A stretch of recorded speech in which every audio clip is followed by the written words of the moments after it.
Universe. Latin शब्द universal से लिया गया है, जो कि अंतरिक्ष और समय से बना है, और इसमें मूलतः ग्रह, तारे, आकाश गंगाएं एवं पदार्थ और ऊर्जा के अन्य सभी रूप शामिल हैं।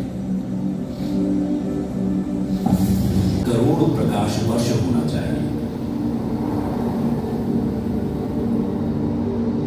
अवलोकन योग्य ब्रह्मांड के आकार को मापना भी संभव है, जिसका व्यास आज के दिन लगभग 93 अरब प्रकाश वर्ष है, और हमारी बातों के बीच यानी इस क्षण वो लगातार बढ़ता जा रहा है।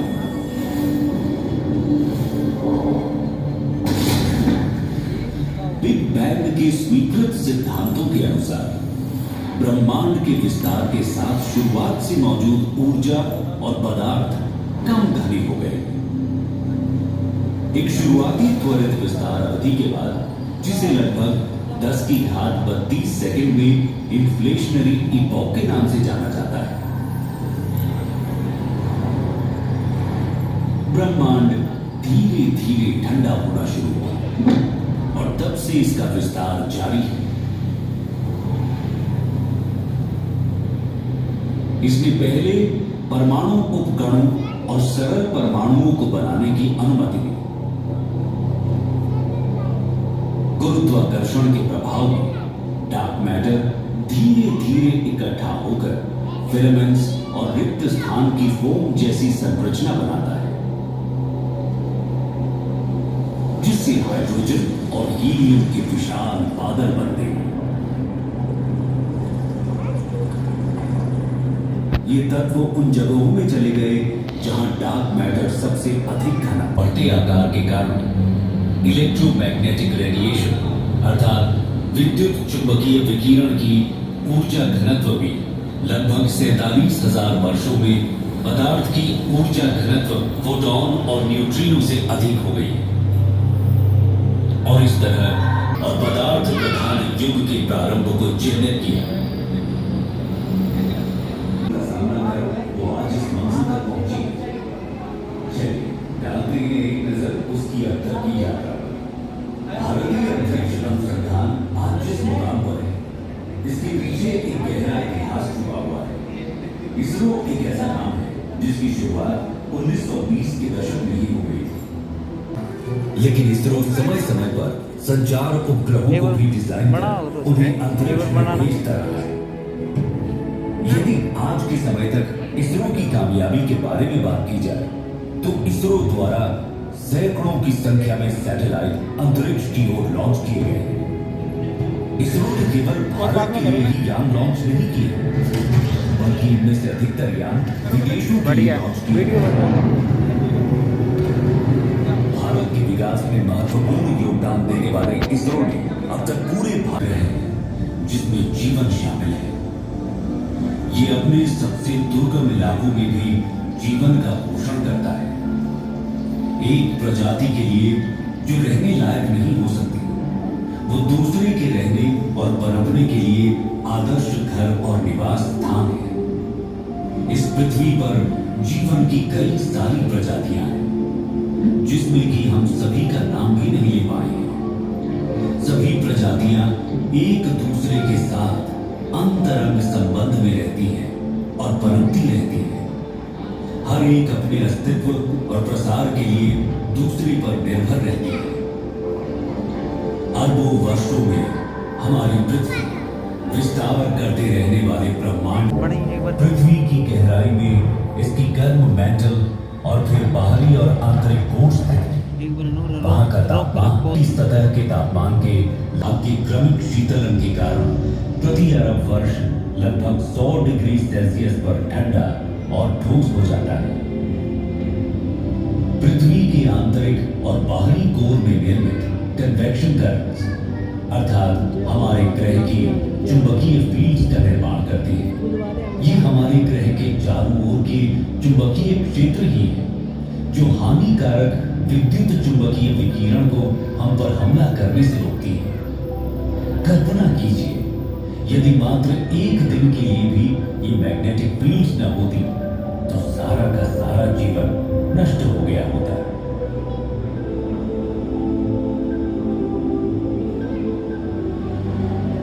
महासागरीय धाराएं समुद्री जल की निरंतर निर्देशित गति है जो उस पर कार्य करने वाली कई शक्तियों द्वारा उत्पन्न होती है, जिसमें हवा, तापमान, टूटती लहरें, गहराई की रूपरेखा और तटरेखाएं, साथ ही अन्य धाराओं की दिशा और ताकत के साथ इसका इंटरैक्शन शामिल है। ये समुद्री धाराएं ही हैं जो वैश्विक कन्वेयर बेल्ट बनाती हैं और उन क्षेत्रों के तापमान को प्रभावित करती हैं जहां से वे यात्रा करती हैं।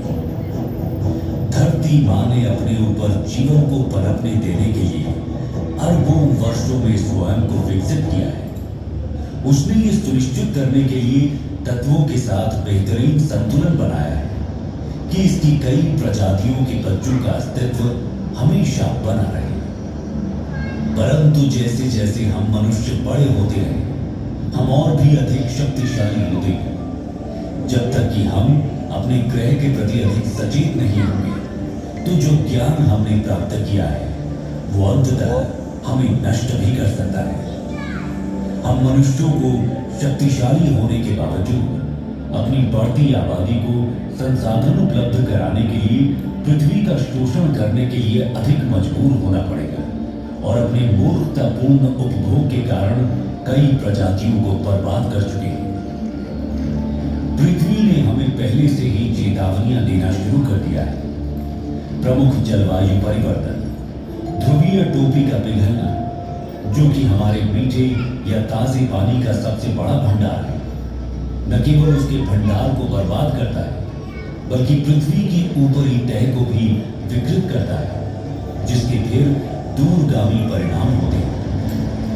हम अपनी भूमि के उपजाऊपन को कम कर रहे हैं और इसकी हमें उपज देने की क्षमता चिंताजनक दर से कम हो भी रही है। बढ़ती जनसंख्या के साथ आने वाले भविष्य में भोजन की कमी होना स्वाभाविक है, जिससे दंगे, युद्ध और अंततः संपूर्ण विनाश होगा। अभी भी समय है, जाग जाए। ये हमारा एकमात्र घर है। धरती मां ने हमें जीवित रहने के लिए बहुत कुछ दिया है। इस दुनिया में सभी के लिए पर्याप्त है, लेकिन एक आदमी के लालच के लिए कभी भी पर्याप्त नहीं होगा। आइए आज हम सब ये प्रतिज्ञा कर सुनिश्चित करें कि हम इस ग्रह को और भी अधिक सजीव बनाएंगे।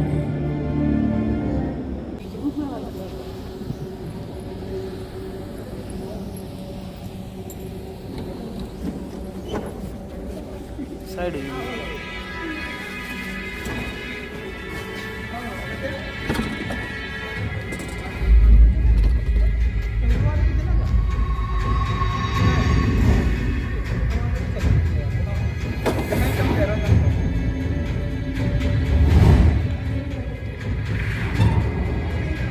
ब्रह्मांड की विशालता और विभिन्न खंडों से होकर अपनी यात्रा के बाद जैसे ही हम खुद को अंतरिक्ष केंद्र की इस अद्भुत डोम गैलरी में पाते हैं, आइए हम अपने ब्रह्मांड के सबसे दूर तक की यात्रा पर चलें। आइए ब्रह्मांड के परिप्रेक्ष्य में हम स्वयं अपने आप को जरा देखें कि हम कहां खड़े हैं, हम क्या हैं। अब जैसे जैसे हम धीरे धीरे अपने नीले ग्रह की गर्मी और अपनी पृथ्वी के वायुमंडल की सुरक्षा को पीछे छोड़ते ऊपर उठते जा रहे हैं, हम खुद को खोजने के लिए अंतरिक्ष की दुर्गम ठंडक के माध्यम से यात्रा करें। हम नए अन्वेषक बनने जा रहे हैं, जिन्होंने आगे बढ़ने और अपने भीतर खुद को खोजने का साहस किया है। अब हम ये यात्रा शुरू करने वाले हैं। अपनी सीट पर बैठे रहें। ये यात्रा कभी कभार ऊबड़ खाबड़ भी हो सकती है, लेकिन इस स्टारशिप पर आपके कप्तान के रूप में मैं आप सभी को सुरक्षित और स्वस्थ वापस लाने का वादा करता हूं। अपनी ब्रह्मांडीय यात्रा शुरू करने से पहले आइए हम अपने सौर मंडल पर प्रकाश डालें। सूर्य से शुरू होने वाले 8 ग्रह बुध, शुक्र, पृथ्वी, मंगल, बृहस्पति, शनि, यूरेनस और नेपच्यून है। एक समय 9वें ग्रह समझे जाने वाले प्लूटो को अब हमारी ग्रह श्रृंखला का हिस्सा नहीं माना जाता है। वास्तव में सूर्य के चारों ओर ग्रहों की परिक्रमा पूर्ण वृत्त में नहीं बल्कि एक अंडाकार कक्षा में होती है। उदाहरण के लिए इस अंडाकार कक्षा का अर्थ है कि पृथ्वी और सूर्य के बीच की दूरी पूरे वर्ष बदलती रहती है। सबसे निकटतम बिंदु को पेरिहेलियन कहा जाता है और सबसे दूर का बिंदु एफेलियन है। सूर्य के निकट पहुंचकर हम पृथ्वी पर समस्त अस्तित्व को कायम रखने वाली इस असीम जीवन शक्ति से भेंट करते हैं। सूर्य के निकट लगभग 93 मिलियन मील यानी 150 मिलियन किलोमीटर की औसत दूरी पर पहुंचने पर हमें एक खगोलीय ऊर्जा घर का सामना करना पड़ता है। वहां पर सौर ज्वालाओं का नजारा होता है जो कभी कभी बहुत उल्लेखनीय ऊंचाई तक पहुंच जाती है, जिनका तापमान लाखों डिग्री तक पहुंच सकता है।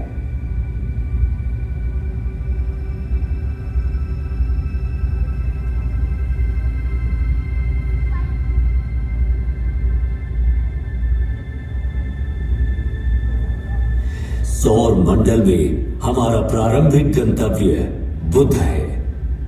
सूर्य के सबसे निकटतम यह ग्रह एक चट्टानी वायुहीन दुनिया है जहां तापमान में अत्यधिक उतार चढ़ाव होते हैं, जहां दिन लगभग 427 डिग्री सेल्सियस पर झुलस सकते हैं, वहीं रात का तापमान -180 डिग्री सेल्सियस तक गिर सकता है।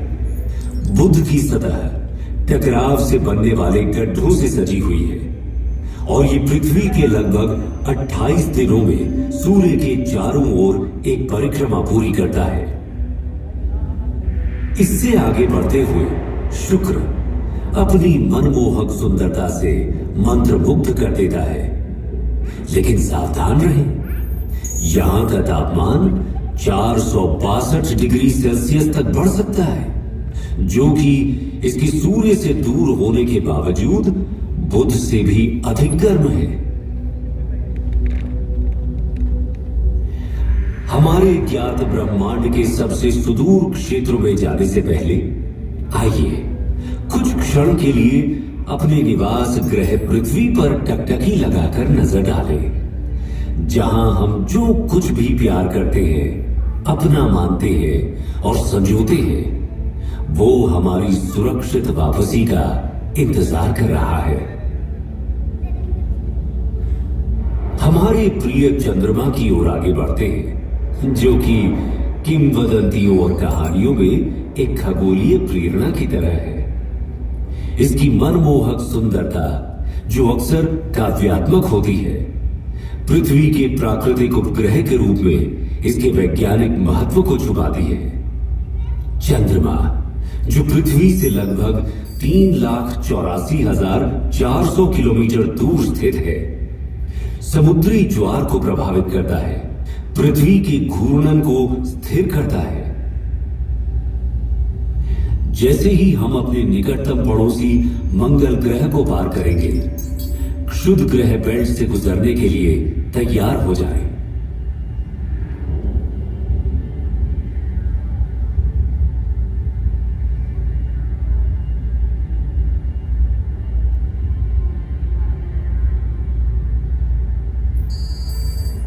हमारे सबसे निकटतम है मार्स, सूर्य से चौथा और हमारे सौर मंडल का दूसरा सबसे छोटा ग्रह। ये केवल बुध से बड़ा है। मार्स को रोमन युद्ध के देवता का नाम दिया गया है और संस्कृत में इसे मंगल कहा जाता था। इसे लाल ग्रह भी कहा जाता है। ये आकर्षक लाल रंग इसकी सतह पर मौजूद आयरन ऑक्साइड के प्रभाव के कारण होता है। मंगल भी विरल वातावरण वाला एक स्थलीय ग्रह है। इसकी सतह पर, जैसा कि आप देख सकते हैं, गड्ढे, घाटियां, टीले और यहां तक कि ध्रुवीय बर्फ की टोपियां भी मौजूद हैं।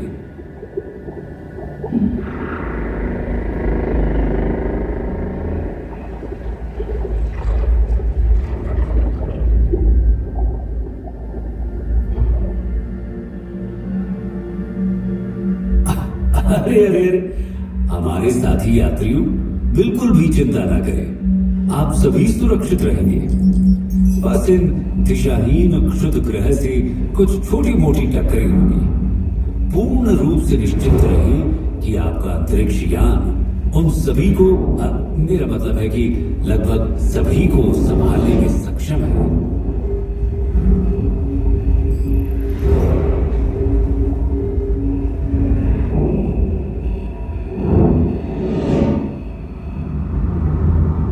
जैसे ही हम बृहस्पति के चारों ओर उड़ते हैं, जो सूर्य से 5वां ग्रह है और जो हमारे सौर मंडल में सबसे बड़ा है, इस विशाल ग्रह का वजन इस सौर मंडल के अन्य सभी ग्रहों के कुल वजन से 2.5 गुना से भी अधिक है। इसलिए हमें सावधान रहना चाहिए कि कहीं हम इसके विशाल गुरुत्वाकर्षण बल में न फंस जाए, क्योंकि ये बिल्कुल भी सुखद अनुभव नहीं होगा, है ना? अभी आप जो देख रहे हैं वो जुपिटर पर ग्रेट रेड स्पॉट है। ये एक विशाल तूफान है जो 17वीं शताब्दी में दूरबीनों द्वारा खोजे जाने के समय से चल रहा है। हम इसमें बिल्कुल फंसना नहीं चाहेंगे, है ना? हमने बृहस्पति के कई अज्ञात और अब तक ज्ञात लगभग 80 चंद्रमाओं में से कुछ को पार कर लिया है। प्राचीन काल से मनुष्य रात के आकाश में बृहस्पति को देखता आ रहा है और उसने इसका नाम रोमन देवता के नाम पर रखा है। संस्कृत में हमारे ग्रंथों ने हजारों वर्षों से इस ग्रह की पहचान की है और इसे बृहस्पति कहा है। क्या आप जानते हैं, प्रयागराज में प्रसिद्ध कुंभ मेला जो हर 12 साल में होता है, वास्तव में सूर्य के चारों ओर बृहस्पति की यात्रा की समय रेखा का अनुसरण करता है। बृहस्पति अपनी एक परिक्रमा सूर्य के चारों ओर 12 वर्षों में पूरी करता है और इसी की स्मृति में कुंभ मेला हर 12 वर्षों में होता है। आइए हम अपने सौर मंडल के सबसे शानदार दृश्यों में से एक की ओर आगे बढ़ें। शनि ग्रह, सैटर्न, हमारे सौर मंडल के सबसे शानदार ग्रहों में से एक, पृथ्वी से 1.4 अरब किलोमीटर की विशाल दूरी पर है। अपनी कक्षा में निकटतम दूरी पर भी ये अभी भी हमारी पृथ्वी से लगभग 1.2 बिलियन किलोमीटर दूर है। ये सूर्य से छठा ग्रह है और हमारे सौर मंडल में दूसरा सबसे बड़ा ग्रह भी है। ये एक गैस जॉइंट भी है जिसकी औसत त्रिज्या हमारी पृथ्वी से लगभग 9.5 गुना ज्यादा है। ये शनि ग्रह को हमारी पृथ्वी से लगभग 95 गुना अधिक विशाल बनाता है। अब हम आश्चर्य से देखते हुए इसकी सबसे उल्लेखनीय विशेषता रिंग सिस्टम को पार करते हैं। ये रिंग सिस्टम बर्फ के कणों और छोटे चट्टानी मलबे और धूल से बनी है। शनि की कक्षा में जाने वाले सभी 83 चंद्रमाओं में से हम आधिकारिक तौर पर केवल 53 का ही नामकरण कर पाए हैं।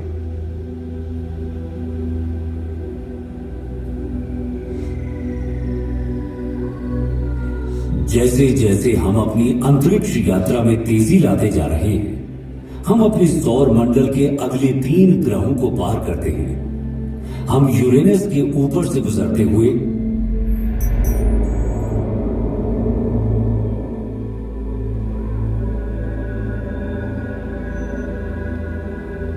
बाहरी ग्रहों नेपच्यून,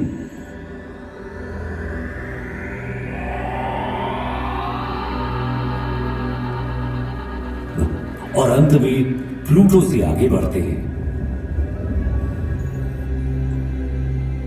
सूर्य अब प्रकाश के एक छोटे से कण के अलावा और कुछ भी नहीं है, और हमारी पृथ्वी अब दिख भी नहीं रही।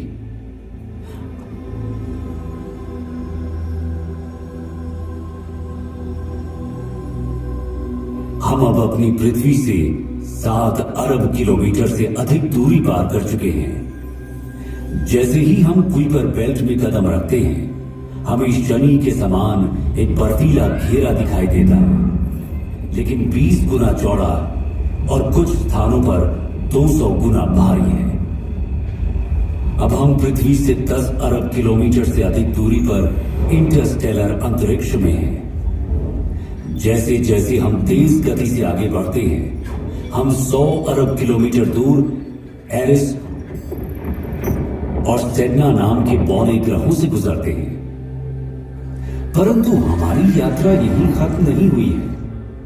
हमने तो अभी तक अपने विशाल ब्रह्मांड की सतह को खरोंचा तक नहीं है। अब हम ऊर्ट बादलों के माध्यम से 1 ट्रिलियन किलोमीटर से अधिक की यात्रा कर रहे हैं। इसके अलावा अब मैं आप सभी को इस ब्रह्मांड को इस यात्रा के रूप में अपने विचारों में अनुभव करने दूंगा। जब आप खुद को इस अविश्वसनीय विशालता के साथ एक महसूस करेंगे, अपनी ब्रह्मांडीय यात्रा को जारी रखते हुए हमारा सामना प्रोसियोन, जिसे अल्फा कैनिस माइनोरिस के नाम से भी जाना जाता है। जैसे जैसे हम अंतरिक्ष में यात्रा करते हैं, हमारा सामना केपेला से होता है, जो ओरिगा तारामंडल में एक प्रमुख तारा प्रणाली है। आगे बढ़ते हुए हम प्लीड्स क्लस्टर के पास पहुंचते हैं, जो ऋषभ यानी टॉरस तारामंडल में एक आश्चर्यजनक खुला तारा समूह है। इसे 7 सिस्टर्स के नाम से भी जाना जाता है। प्लीड्स ब्रह्मांडीय सुंदरता और खगोलीय महत्वता को प्रदर्शित करता है। ओरायन तारामंडल में मौजूद एक मनोरम तारकीय नर्सरी, गैस और धूल का ये विशाल बादल लगभग 24 प्रकाश वर्ष दूरी तक फैला हुआ है, और ये नए सितारों के जन्मस्थान के रूप में कार्य करता है। हम धनु यानी सजिटेरियस समूह का सामना करते हैं, जिसे मेसियर 22 के रूप में भी जाना जाता है, जो धनु यानी सजिटेरियस तारामंडल में एक गोलाकार तारा समूह है, और इसे ज्योतिषीय प्रतीकवाद में अन्वेषण और ज्ञान प्राप्ति का प्रतीक माना जाता है।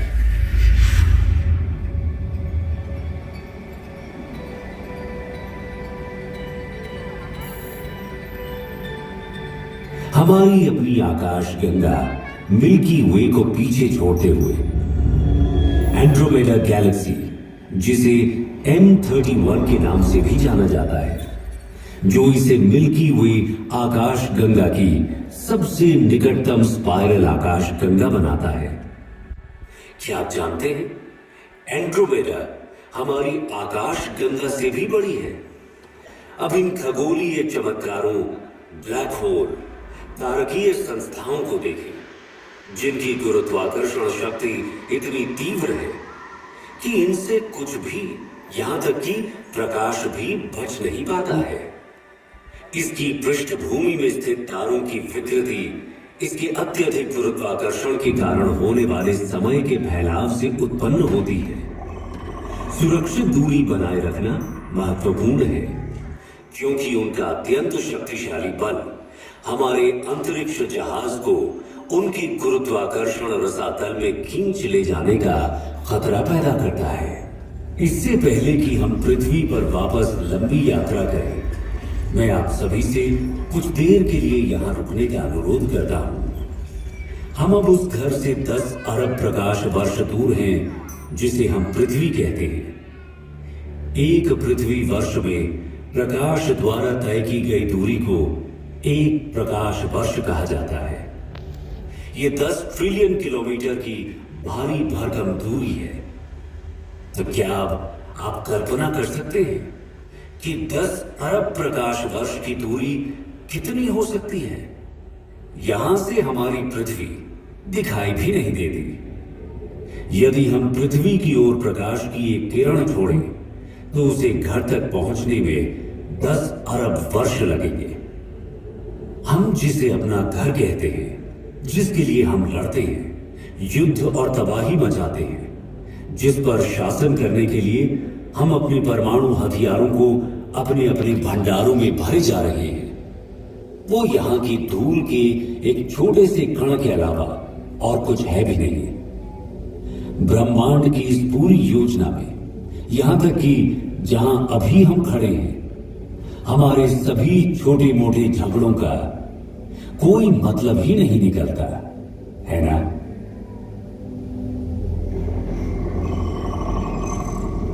आइए अब हम अपने घर पृथ्वी पर वापसी की अपनी लंबी यात्रा शुरू करें। ब्रह्मांडीय बाधाओं से परे तेजी से बढ़ते हुए हम अपने आप को प्रकाश की गति से भी तेज गति से आगे बढ़ाते हैं और अपने ज्ञात ब्रह्मांड के किनारे पर स्थित अज्ञात क्षेत्रों की ओर एक असाधारण यात्रा पर निकल पड़ते हैं। ये अभियान उन असंख्य रहस्यों और संभावनाओं को उजागर करता है जो हमारी वर्तमान समझ से परे इस विशाल ब्रह्मांडीय चादर में हमारा इंतजार कर रहे हैं।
अब जब हम अपनी दिव्य यात्रा समाप्त कर रहे हैं और अपने प्रिय ग्रह पर लौटते हैं, तो हमेशा याद रखें कि पृथ्वी हमारा एकमात्र घर है। इसे संजोएं और इसकी रक्षा करें, क्योंकि हमारे कार्य इसके भाग्य को आकार देते हैं। यदि हम अपने स्वयं के कार्यों से अपनी पृथ्वी को नुकसान पहुंचाते हैं, तो हमारे पास दोष देने के लिए कोई नहीं होगा और न ही हम कहीं और जा पाएंगे। धरती माता से प्यार करें और उसका पालन पोषण करें, क्योंकि वो इस विशाल दुर्गम ब्रह्मांडीय चादर में हमारा भरण पोषण और पालन पोषण करती है।